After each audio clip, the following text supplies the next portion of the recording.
Welcome to the Tillamook Headlight Herald cooking video. I'm Mary Faith Bell and I'm here with my nephew Joe Johns. Today we are making apple pie. This is Joe. We're here in my sister Sarah's kitchen and Joe is going to start by using the apple parer corer to peel the apples and get them ready for apple pie. This is a super fun tool. And if you don't have one, you might consider getting one, especially if you want to bake with young people, because it makes them it's really fun. It's a lot easier than coring and peeling an apple with a knife, and it's pretty fun. So Joe's going to demonstrate. And I'm going to start with the pie crust.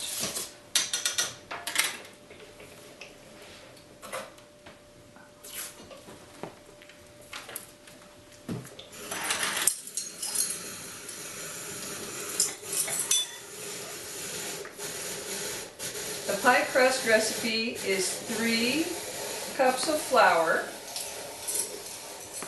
1.5 teaspoons of salt, 1 cup plus 2 tablespoons of plain all vegetable Crisco, and, are you okay? And about 2/3 of a cup of cold water. So I'm going to make the crust while Joe peels apples. How many do you want me to do? All of those. Okay. For 1 deep dish apple pie, it's approximately 8 apples. So that's easy to know when you're buying apples. There are a lot of different pie crust recipes out right now. A lot of people are experimenting making pie crust with butter. But this is the recipe that I grew up with. It's the recipe my grandma used and my mom used. And when I think about pie, I think about this recipe. This is a great pie crust recipe. It's light and flaky and tender, and it's exactly what I want when I think about pie crust. And so you can't really go wrong with a Crisco pie crust. In general, Crisco, of course, is a hydrogenated fat, and it's not good for your artery health. And in general, I wouldn't advocate using a lot of Crisco, but actually pie crust is the only thing I use Crisco with, and we only have it a couple times a year. So I feel like in moderation, it makes sense to me to use Crisco because it makes the best pie crust. So here's the technique. We have 1 cup and 2 tablespoons of Crisco, 3 cups of flour, 1.5 teaspoons of salt. Now I put the fat into the flour and I'm cutting it in. So the best way for me to do it is with a fork, and I'm using the fork, the action is cutting, so I'm using this edge of the fork to cut the fat into the flour. And once you get used to doing this, it's pretty fast. So I hold it like this. And you won't be mashing. You don't want to mash the fat into the flour. You want to cut it into the edge. So once you get the feel of it, it goes pretty fast. You just cut, cut, cut, cut, cut. And you're working the fat into the flour. And it really only takes a few minutes to do this. You don't want it to be completely incorporated. You want there to be some chunks of Crisco in the flour, but not enormous chunks. Some people do this in a food processor, and I've tried it in the food processor and it works, but it changes the texture. And I prefer the texture of the pie crust when it's made by hand, because I think what happens is that the food processor incorporates the fat more thoroughly than I want it to be. So the science of pie crust is that there are pockets of fat mixed into the flour, and when you put it in a hot oven, the heat causes it to expand. So as the fat melts, it creates steam, and the heat causes it to expand, and that's what creates layers in a flaky pie crust. So you want there to be some small pockets of fat.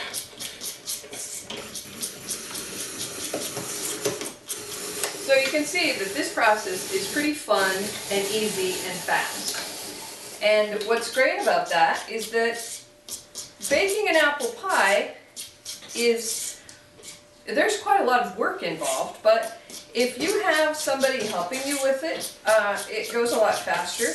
And this peeler core parer deal, it makes it fun. I taught a pie baking class in my son's school once, and more than once, but the first time I didn't have one of these, and I completely underestimated how long it would take kids to peel and core and slice apples like the whole morning. So the next year when I did it, I got these tools and we had a blast. It was really the ticket. Okay, so this is about ready. So you can see that I have some small lumps of fat, nothing too big, and when it's ready, there might be, well, in cookbooks it'll say like pea-sized lumps of fat. I don't think they're quite pea-sized, I think they're smaller than that, but smallish lumps of fat left in the flour. And when you pick it up, it'll lump up like this. So that's good, that's ready. So Joe made short work of 8 apples. Now he's gonna break off the pieces that still have peeling on them and quarter them and put them in this bowl. I'm going to add about a half a cup of cold water. Some people say they use ice water. I've tried ice water and I haven't found that the results are different than cold tap water.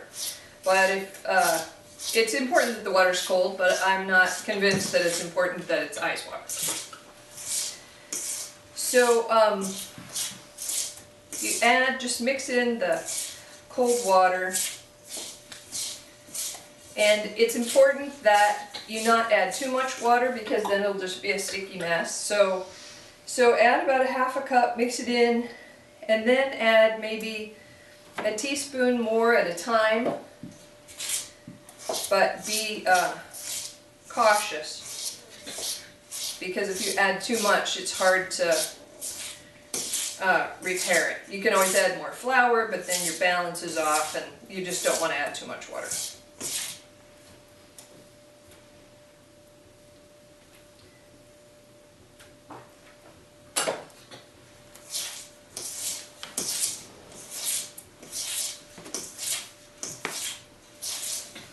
Joe asked me if he could help me in this video, and I'm happy to do it with him. He likes to cook.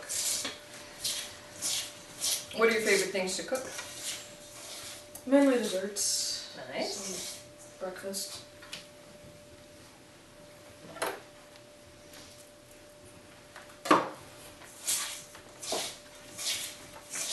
So the thing about pie crust is that it's easy, but there are several tricks to it. It's nice to have somebody show you how to do it because there are several tricks involved. And if no one has shown you how to do it, it's hard to learn them on your own. I know a lot of perfectly competent bakers who don't tackle pie crust because they think it's hard. And I had the advantage of growing up in a family where my grandmother baked pies and my mother bakes. She still bakes pies. She's an excellent pie baker.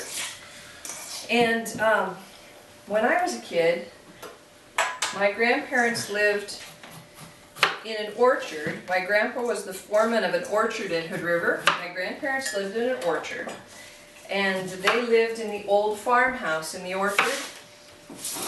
And so we would go out in the summer and the fall and pick up windfall apples off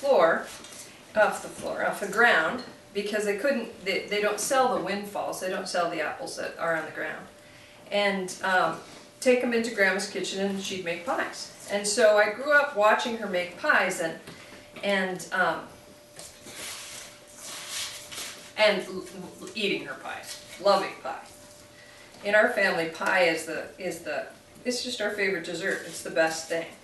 It's the thing that my son and I want for our birthdays and the thing that everybody wants for Christmas. Pie is just really the best thing. Okay, so I'm sprinkling some flour on the counter.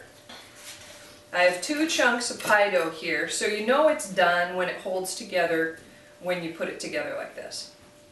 So it's important not to treat pie dough like Play-Doh. If the more you work it, the less tender and flaky it will be, the more tough and it will be.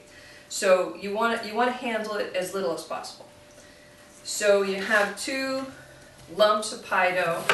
You want them to be sort of disc shaped. It's okay if one of them's a little bit bigger than the other because the bottom crust is bigger than the top crust.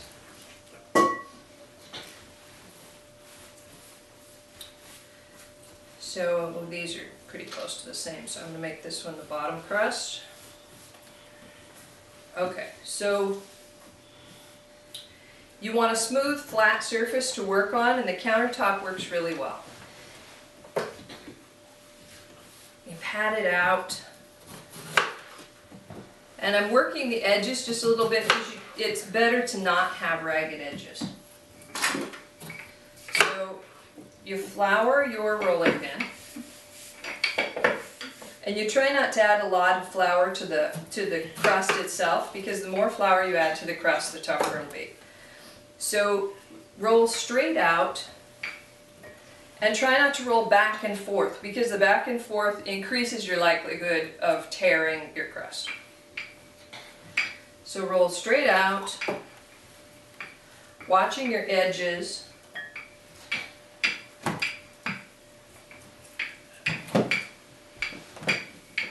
And stopping periodically to flour your rolling pin.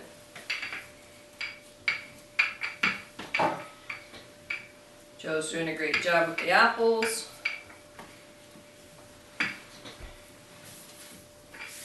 So sometimes the crust will start to stick to the rolling pin, and when it does, then you rub that off, rub that sticky stuff off, because any sticky stuff that sticks to the rolling pin is going to tear your crust.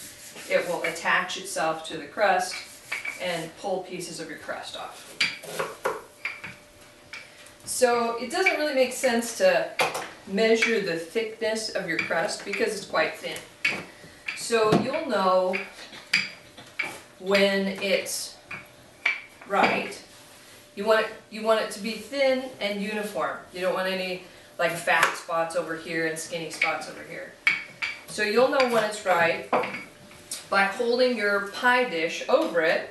So you hold the pie dish over it, and you can imagine that this is going to fit. The crust will lay in the pie dish and be big enough.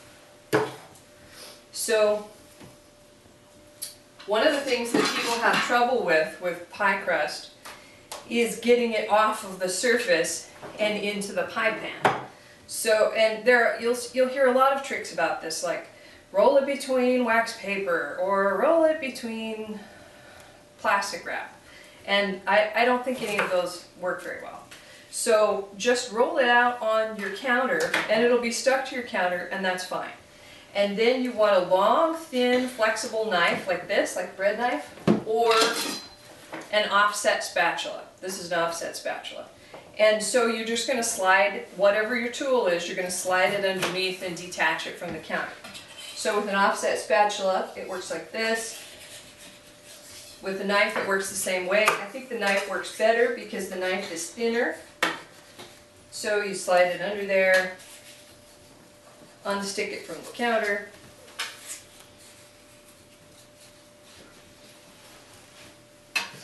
Just make sure that you've got the whole thing so there's nothing stuck in there.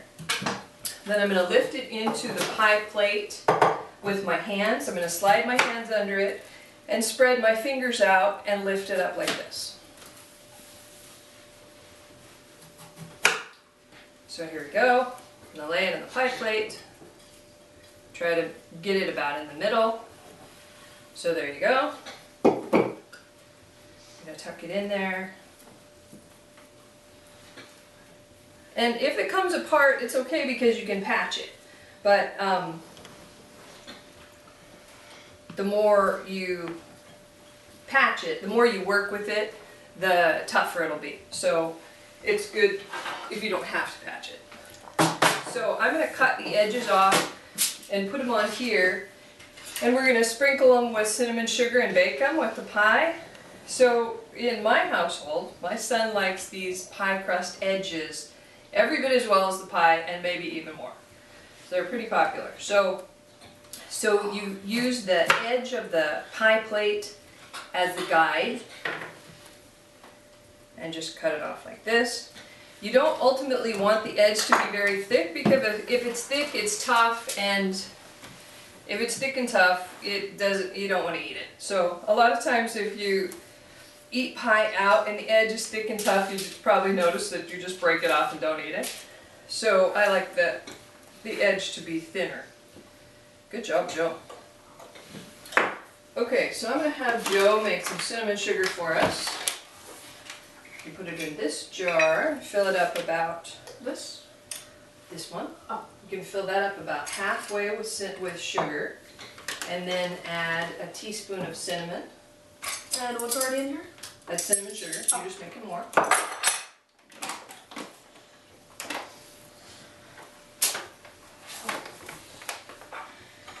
So this is an old-fashioned deep dish pie crust, and this is the kind of pie I like. I don't like fruit pie where you bite into it and it's like this much fruit in the bottom. I don't like that. I like for there to be a lot of fruit.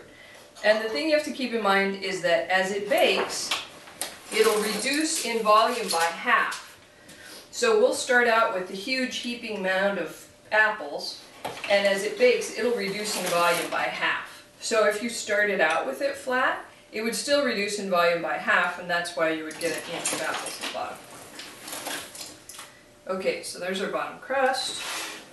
We're going to make our top crust the same way, but scrape your work surface, because any sticky stuff on your surface is going to make it difficult to roll out your next crust.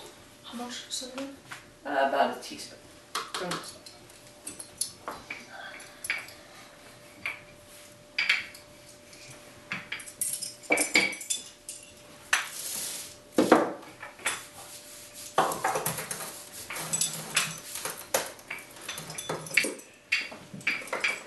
So when the pie's done, we're going to bake it in a hot oven, 425, and we're going to bake it for about an hour and 20 minutes. But for the baking time varies depending on how much fruit you use and how big the pie is. So if you made a smaller pie, it wouldn't take that long. And but when you make a thicker pie, it just takes longer for the volume of fruit to cook. Okay, so now we've got the top crust, and we're going to measure again the same way by eyeballing it and say, yeah, that's big enough. Okay. And Do you want me to mix it up? pardon me? Do you want me to mix it up? I do. If you put that on, snap it on, and then screw that on, then you'll be able to shake it to mix it. Good job. Okay, so we're going to transfer these apples to this bowl because they'll be easier to mix.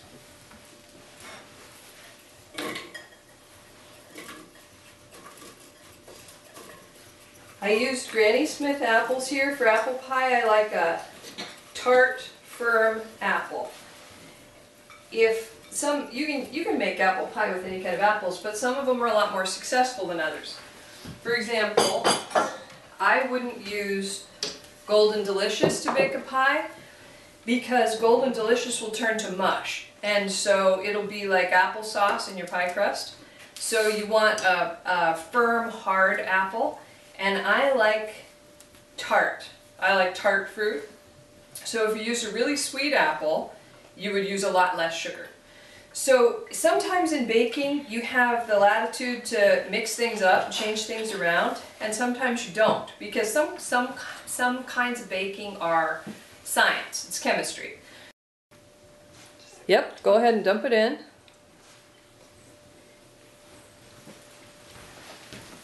Okay. And we're going to add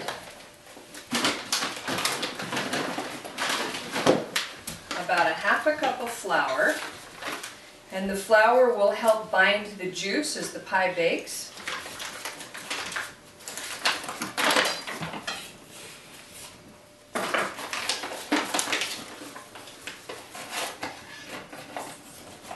If you don't add a thickening agent to a fruit pie, it would be way too juicy.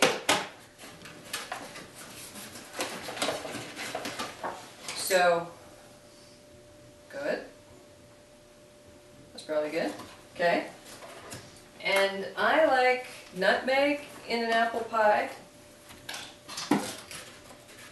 So I think if you add 1/2 teaspoon of nutmeg, and we're going to use this little sifter because the nutmeg is sometimes lumpy. So we're going to use a sifter, about 1/2 teaspoon of nutmeg, a teaspoon of cinnamon. So you can see those little nutmeg lumps in there. You don't want a mouthful of nutmeg. Okay, there we go.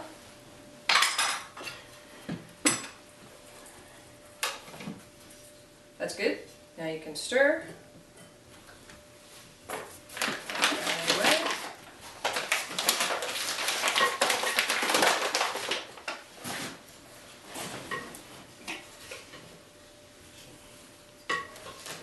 If you're willing to get messy, you can do it with your hands. Clean hands, of course.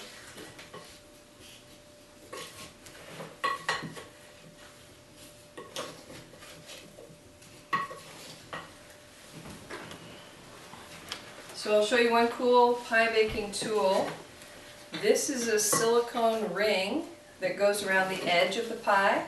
And this is a really cool tool because the edge, the crust of your pie will almost always be overdone.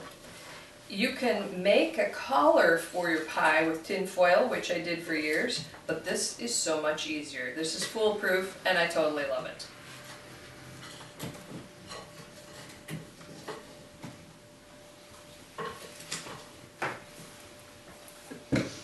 Very good.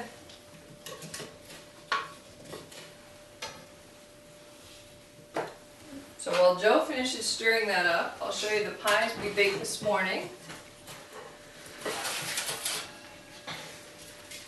Here are the pieces of crust we sprinkled with cinnamon sugar. We baked these in the bottom of the oven at 425 with the pie, but these will be done in about 10 minutes. And they're done when they're golden brown and the texture is light and flaky. If you were as close to this as I am, you would see that there's about 6 layers of pastry here when you break it open. These are delicious. They'll be very fun for my nephews to eat. And here's the pie. So one very important pie baking tip is to always in your oven use a large piece of foil, and I turn the edges up to make like a tray, a foil tray, because a fruit pie will very often bubble over while you're baking it. Like the last half hour, it'll bubble over a lot. And so that is stinky and smoky and hard to clean out of your oven, and it really is horrible. So if you just do it on foil, it will catch all the bubbling over fruit juices and make your life a lot easier.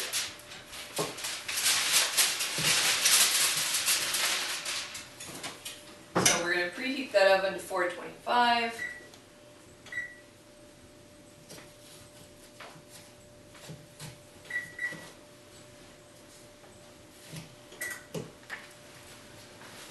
So here's the process. When I put this pie in the oven, I had this ring on it. I had it sitting on the foil, and you leave the ring on the whole time. So after about a half an hour, the top of the pie is as brown as I want it to be.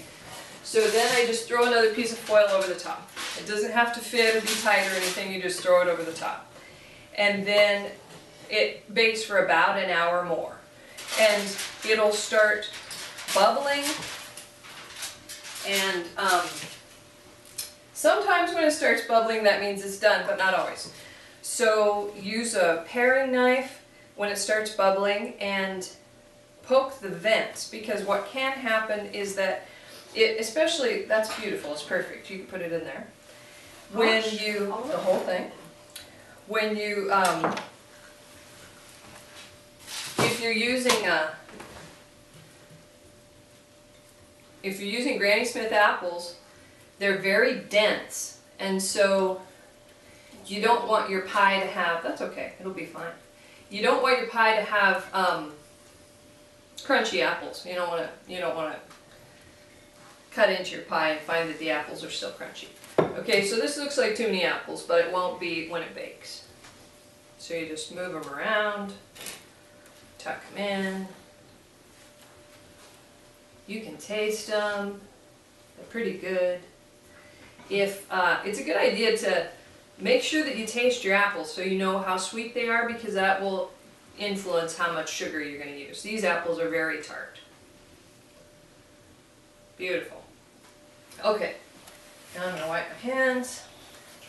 So I was saying about this pie, test it with the paring knife, because after about an hour it'll start bubbling, but if you test it you may find that you hit resistance because the apples are still hard.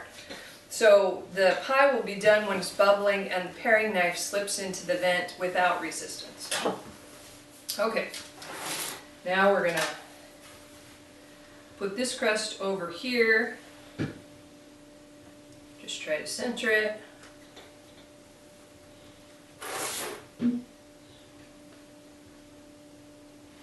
If there are some little tears, like there's a little tear right here, you can just put them together. Okay. Do you want to try this crust, Joe? Sure.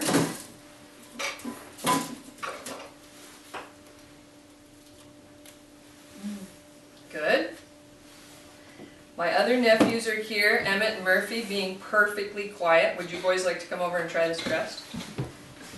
Sure. Hello.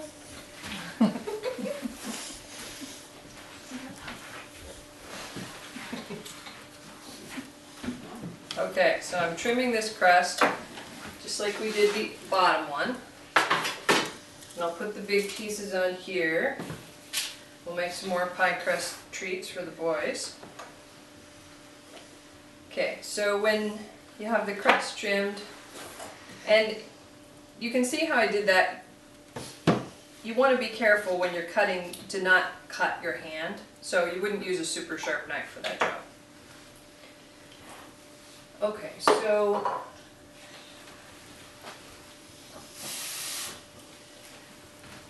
you want the top crust and the bottom crust to seal, so that while it's baking, because while it bakes, the apples as they cook will steam, and the steam will escape and it can cause the crust, if the crust isn't sealed, the top and bottom crust aren't sealed, they'll split apart and then all the juice will come pouring out. So if you use just a little bit of water on your finger, that will help seal the top and bottom crust. You don't want to use too much water, because if you remember, like paper mache, you know, flour and water makes glue, it will work, but it'll also make it tough. So if you use a lot of water, then it'll be sticky and it'll work, but it'll also be tough and you won't want to eat the edge. So just a little bit. Stick it together.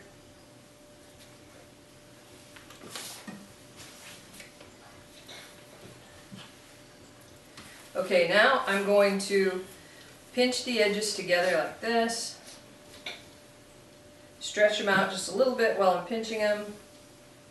And then I'm going to roll it under. And you don't have to be very careful or exact about it, but I've pulled the two edges together, I've pinched them together, I've glued them together with a little water. Now I'm going to roll them under so that the edge looks rounded. and that helps the seal, and it also looks better.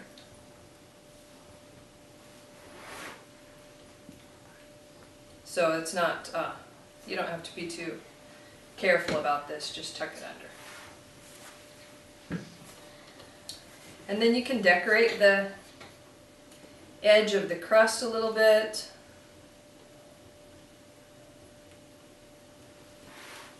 Some people press it with a fork or make designs. What I do is just use my fingers to crimp it. So I'll use like a peace sign, and then with my finger on my other hand, I put these two fingers down, then with my finger on my other hand, I'll press it in so it makes a V shape. It's just easy and fast, and it looks nice. So you also have to vent the pie, because as it's cooking, the cooking fruit produces steam, so you have to have vents for the steam to come out of. And you can do it any way you want, any design you want for the vents. Joe, would you like to vent this one? Sure. So for example, you could write your name. You want to? Whatever you want. But it just has to be vents that will, so the steam can escape.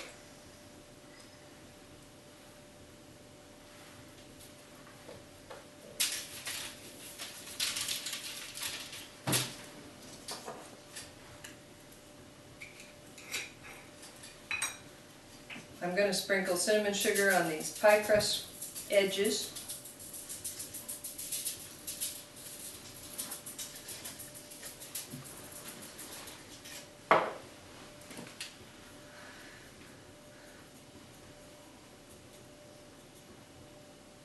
That's a giant J. Looks very nice. Giant J. So I think we'll want a few more vents. So maybe I'm just going to make some little little sunshine sort of marks here.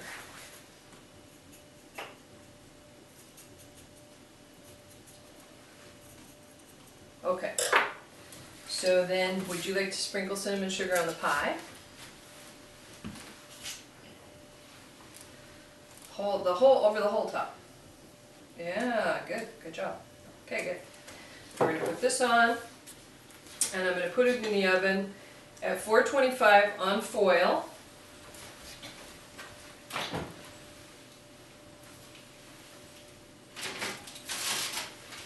I'm going to put this in the bottom rack of the oven for just 10 minutes. This will be done in 10 minutes. Okay. And now, shall we try this one? All right. Do you want to cut it? You can go on. Okay.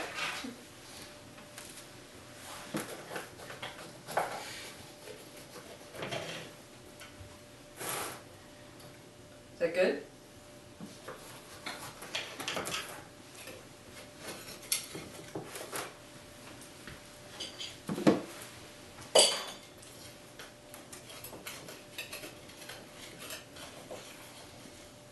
There we go. Okay. You're welcome. And Murphy, you want to try it too? Okay, come on over.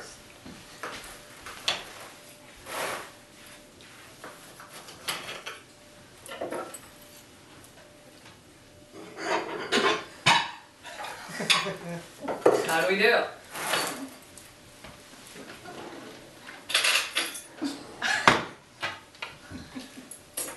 It's really good. Excellent. There you go. You're welcome. Is this too big or good? Okay. So you should try it, and then look in the camera and say how it is. Go ahead. Oh, it's really good.